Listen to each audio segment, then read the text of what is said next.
Hello guys, you are welcome in the channel Skill Power of Education. We are going to start polynomial for class 9th. Polynomial means क्या होता है? Poly means होता है many और नॉमियल means होता है term. जहाँ पर बहुत सारे टर्म होंगे वो कहलाएगा पोलिनोमियल। जैसे कि मैंने डेफिनेशन के लिए लिख रखा है a0 plus a1 x1 plus a2 x2 plus a3 x3 plus a4 x4 plus dot dot dot an xn। ये सारे मेरे क्या हैं? एक पोलिनोमियल के टर्म है। ये फर्स्ट टर्म है, ये सेकंड टर्म है, ये थर्ड टर्म है, ये फोर्थ टर्म है, ये फिफ्थ टर्म है और ये nth टर्म तक गया हुआ है।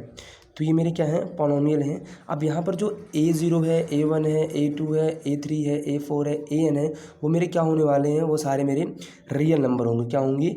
Real number. और जो x की पावर होगी always greater than is equals to 1 होगा। फॉर एग्जाम्पल देखते हैं 3x plus 2, 3x square plus 7x plus 2, ये क्या है? मेरा पोलिनोमियल है। तो मैं क्वेश्चन रेज करना चाहता हूँ यहाँ पर कि 3x plus 2 under root 3x plus 2, क्या ये पोलिनोमियल है मेरा? नहीं, ये पोलिनोमियल नहीं है, नॉट पोलिनोमियल। ठीक है, ये पोलिनोमियल नहीं है।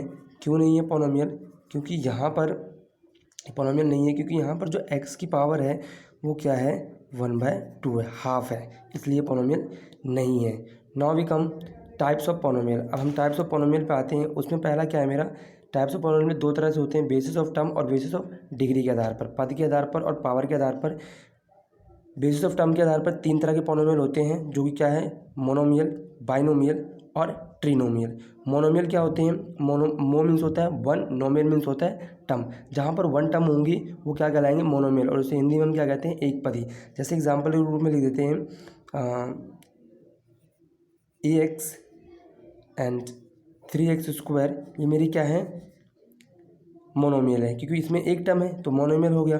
बाइनोमियल मीन्स क्या होगा? बाई मीन्स होता है टू और नोमियल मीन्स होता है टर्म। जहाँ पर द्विपदी होंगे वो क्या कहलाएगा? बाइनोमियल कहलाएगा। जैसे 3x की 9 प्लस 4x क्या है?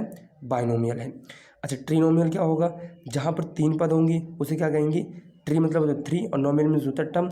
जहाँ पर तीन पद होंगे उसे कहते हैं ट्रिनोमियल। ठीक है, जैसे 3x 9 plus 4x square plus 5, ये क्या है? मेरा ट्रिनोमियल है। ठीक है, अब बेसिस ऑफ डिग्री पे आते हैं। बेसिस ऑफ डिग्री पे कितने तरह के होते हैं? बेसिस ऑफ डिग्री पे भी हमारे पास चार तरह के होते हैं, लीनियर पोलिनोमियल, क्वाड्रेटिक पोलिनोमियल और cubic polynomials and bio quadratic polynomial. अब हम एक एक करके पढ़ेंगे। लीनियर पोलिनोमियल क्या होता है? तो लीनियर पोलिनोमियल होते हैं, linear polynomial where the degree is 1, जहाँ पर डिग्री कितनी होती है? 1 होती है। जिसकी डिग्री कितनी होती है? 1 होती है, वो क्या कहलाता है? लीनियर पोलिनोमियल कहलाता है और इसे हिंदी में हम रैखिक बहुपद कहते हैं। ठीक है, अच्छा, वो मेरा लीनियर पोलिनोमियल का एग्जाम्पल के रूप में 3x प्लस 2 x प्लस 2 अलसेक्ट्रा, ये सारे क्या है? मेरे लीनियर पोलिनोमियल है। और ग्राफ कैसे बनते हैं? ऑलवेज स्ट्रेट लाइन, हमेशा क्या आते हैं? वो स्ट्रेट लाइन देते हैं। इन जर्नल fx, इसे हम जनरल फॉर्म में कैसे लिखते हैं? जनरल फॉर्म में लिखते हैं ax plus b where a not equal to 0, जहाँ पर a क्या होगा? नॉट इक्वल टू 0 होगा। अच्छा, क्वाड्रेटिक पोलिनोमियल क्या होता है? Quadratic polynomial where the degree R2, जहाँ पर डिग्री कितनी होगी? 2 होगी। जहाँ पर हाईएस्ट पावर 2 होगा वो क्या कहलाएगा? क्वाड्रेटिक पोलिनोमियल कहलाएगा। एग्जाम्पल रूप में देखा जाए 3x square plus 7x plus 2, x square plus 7x plus 6 क्या होगा? मेरा क्वाड्रेटिक पोलिनोमियल होगा, क्वाड्रेटिक पोलिनोमियल होगा। ग्राफ क्या होगा इसका? ग्राफ इसका हमेशा पैराबोला कर्व बनता है। पैराबोला कर्व इस तरह से बनते हैं, कुछ इस तरह से। आप इसके बारे में स्टैंडर्ड क्लास में और पढ़ेंगे, जैसे 11th क्लास में आप इसके बारे में पूरा जानेंगे। ऐसे भी हो सकता है और इस तरह से भी हो सकता है, तो ऐसे हो सकते हैं पैराबोला।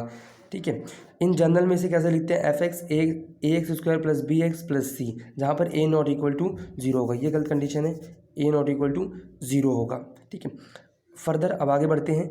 क्यूबिक पोलिनोमियल क्या होता है? वेयर द डिग्री इज 3, जहाँ पर डिग्री कितनी होने वाली है? 3 होने वाली है, वो क्या कहलाएगा? क्यूबिक पोलिनोमियल कहलाएगा। एग्जाम्पल आप देख सकते हैं, बड़े आराम से मैंने एग्जाम्पल लिखा हुआ है। इन जनरल में fx क्या होगा? जनरल में देखेंगे तो x cube plus bx square plus cx plus d a is equal to a not equal to 0, ये मेरा क्या होगा? Cubic polynomial. आगे बढ़ते हैं, तो आगे हम क्या देख रहे हैं? फोर्थ है मेरा bio quadratic polynomial. Bio quadratic polynomial क्या होता है? जहाँ पर डिग्री कितनी होगी? 4 होगी, वो कहलाएगा मेरा बायो क्वाड्रेटिक पोलिनोमियल। ठीक है, अब एक क्वेश्चन मैंने पूछा है, right the coefficient of x square in each of the following. इसमें हमें क्या लिखना है? कोफिशिएंट लिखना ऑफ एक्स स्क्वायर। अच्छा, कोफिशिएंट मतलब क्या होता है? किसी का गुणांक। जैसे यहाँ एक्स स्क्वायर का गुणांक बोल रखा है, एक्स स्क्वायर का गुणांक, गुणांक मतलब जो एक्स स्क्वायर के साथ मल्टीप्लाई हो रहा है वो उसका गुणांक कहलाएगा। एक्स स्क्वायर के साथ पहले में क्या मल्टीप्लाई होगा 7, तो एक्स स्क्वायर का कोफिशिएंट कितना होगा 7 हो गया। यहाँ पर एक्स स्क्वायर है ही नहीं तो कुछ भी मल्टीप्लाई नहीं हो, तो एक्स स्क्वायर का गुणांक क्या हो गया 0 हो गया। और यहाँ पर एक्स स्क्वायर का कोफिशिएंट क्या है π/6 है। ओके, सेकंड क्वेश्चन है identify the constant linear quadratic and cubic polynomial from the following polynomial. ठीक है, इन सब पॉलिनोमियल में हमें क्या क्या ढूंढने हैं, कांस्टेंट ढूंढने हैं, लीनियर पॉलिनोमियल ढूंढना है, क्वाड्रेटिक पॉलिनोमियल ढूंढना है, क्यूबिक पॉलिनोमियल ढूंढना है। जो डेफिनेशन मैंने पढ़ाया है उसी के बेस पे अभी मैंने पढ़ाया था कांस्टेंट पॉलिनोमियल क्या होता है जहाँ पर डिग्री कुछ भी नहीं होगी, लीनियर पॉलिनोमियल जहाँ पर डिग्री 1 होगी, क्वाड्रेटिक पॉलिनोमियल जहाँ पर डिग्री 2 होगी, क्यूबिक पॉलिनोमियल जहाँ पर डिग्री 3 होगी। वो सारे मैंने आपको पढ़ाए हैं अभी। तो पहला मैंने देखा है, पहला f(x)=0 है, वो क्या है कांस्टेंट पॉलिनोमियल है। 2x³ + 7x + 4 मेरा क्या होगा क्यूबिक पॉलिनोमियल। हाईएस्ट डिग्री कितनी है 3 है।